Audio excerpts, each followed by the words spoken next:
Bonjour, je m'appelle Fabrice Hugler, je suis metteur en scène, je fais des spectacles depuis une trentaine d'années maintenant et puis je travaille souvent avec la même équipe. Là j'ai la chance de retravailler avec Philippe Meder, Valentine Savary et Frédéric Chauffat qui m'accompagnent sur ce projet, ainsi que 7 actrices dont certaines j'ai déjà eu l'occasion de travailler avec elles et d'autres avec lesquelles ce sera la première fois qu'on collabore.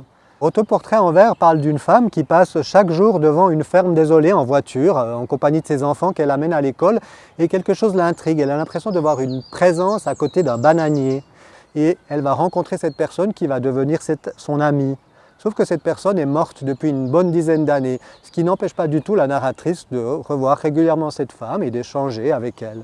À travers le récit, ensuite, elle va rencontrer d'autres femmes, qui vont toujours être des femmes en verre et à travers lesquelles elle va pouvoir explorer des facettes d'elle-même. C'est pour ça que le titre s'appelle Autoportrait en fait. C'est un autoportrait mais à travers d'autres personnes, essentiellement féminines. L'élément fondateur de ce spectacle, en fait, il puise son origine il y a 15 ans. J'ai beaucoup lu les œuvres de Marie Ndiaye et quand j'ai lu Autoportrait en verre, j'ai tout de suite eu envie, alors que ce n'est pas un texte qui est écrit pour la scène, de le porter à la scène, plutôt comme un conte. Et il y a 15 ans, je vais monter ça dans un théâtre genevois et finalement il y a eu un changement de programmation, du coup j'ai monté un autre texte. Mais ça veut dire que depuis 15 ans, ce texte m'accompagne et finalement, 15 ans après, j'ai l'occasion de le monter ici au Théâtre du Galpon. Dans ce spectacle, on n'a pas vraiment de décor, on a un espace scénographique très défini, mais qui est un espace d'écoute, un espace de parole. Donc il n'y a pas d'un décor au sens classique du terme.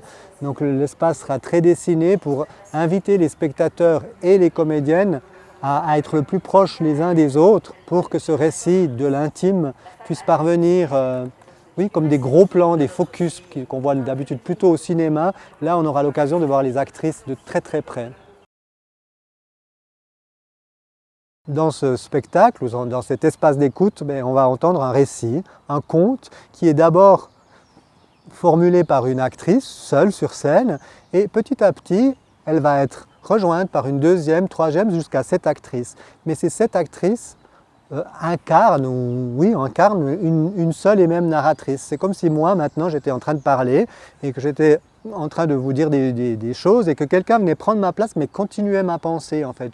C'est la même personne en fait et cela permet de montrer un autoportrait d'une seule personne mais à travers des facettes, des multiples facettes presque possibles jusqu'à l'infini.